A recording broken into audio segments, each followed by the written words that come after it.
Kristen, we've spoken about this before. I don't think there is one person you can blame here. It's bordering on elder abuse. Here was Donald Trump's take on the situation. I'm hearing that Hunter is calling the shots. So this isn't necessarily a very positive thing for our country. But I think he, might very well stay in. And if he does, nobody wants to give that up that way. He's going to feel badly about himself for a long time. It's hard to give it up that way, the way where they're trying to force him out. So, I mean, you really have to speak to his doctors, but obviously he's been sheltered by the fake news media. Kristen, the former president mentions Hunter Biden there. Tell me what the American public think of people like Jill Biden, like Hunter Biden, the close-knit family around him.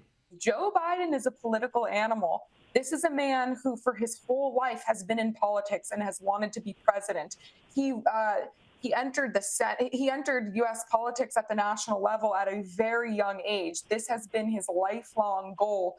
He is so desperate for power that, personally, I think he's the one who doesn't want to step aside. But his whole family, of course, is all entrenched. Jill Biden, Hunter, the whole gang, his brother, they all get rich off the Biden family name. And the second Joe Biden steps aside or is pushed aside, the whole gravy train comes to a halt, and all the money for the finger paintings that Hunter Biden does and the business deals that his brother does, and it all ends. So, of course, they all want him to stay in power, but we don't really know who is the one refusing to step aside, whether it's Joe or people around him, or maybe a shadowy cabal of people in power who are the ones really making decisions behind the curtain, who want him there as the figurehead so they can continue running the show.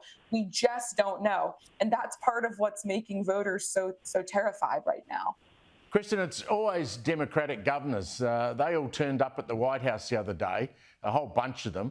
One of the theories going around is that those very governors are saying, no, Joe's all good, he's going to keep going, we don't want him to step aside. But the theory behind the scenes, and I don't know if it's a conspiracy theory, is that some of those governors may have their own presidential ambitions 4 years down the track. Yes, that's right. Right now, the Democrats are dealing with a very shallow bench of talent, at least when it comes to people with name recognition. There simply aren't very many people who could sub in for Joe Biden and do phenomenally well, because the Democrats who are really skilled right now in the party and up and coming, they're just not very well known. So you have many Democrat governors trying to kind of get a little piece of the spotlight right now. They have hopes for themselves in 4 years.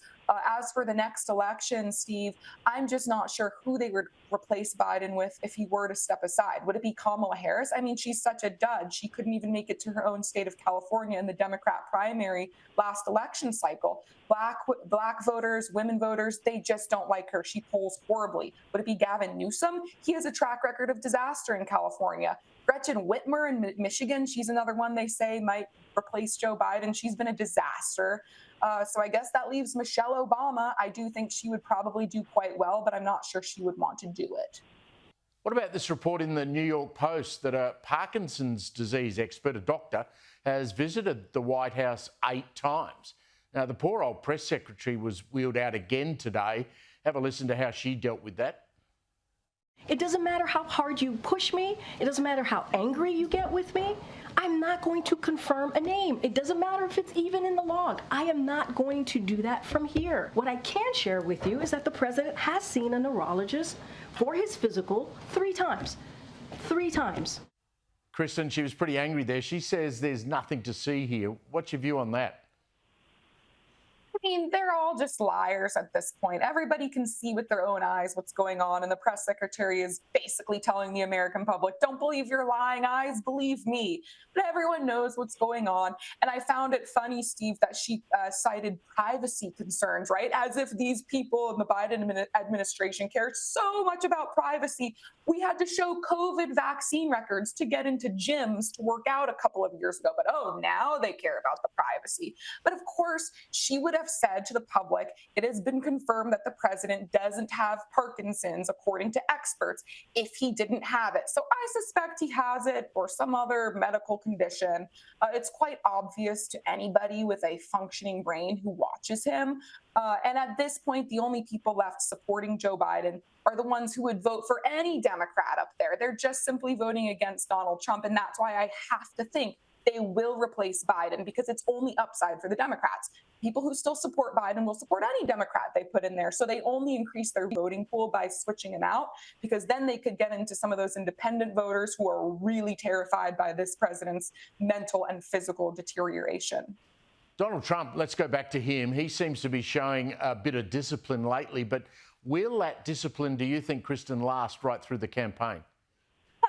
That is, that's a great question, Steve. He really is showing discipline here. He's being quite controlled with his speech in that that debate. We saw a new Donald Trump who had clearly been trained to kind of let Joe Biden destroy himself, and it worked quite well. I have been saying for years now, if this election becomes a referendum on Biden, Trump wins. If it becomes a referendum on Trump, Biden wins. So Trump is going to do best if he kind of just sits back, lets Joe Biden get out there in public and make a complete fool of himself. And that's what he's doing right now. But hey, with Trump, you never know what to expect. So I'm not sure if he'll continue down this path, but I hope so, because it does seem to be quite successful for him.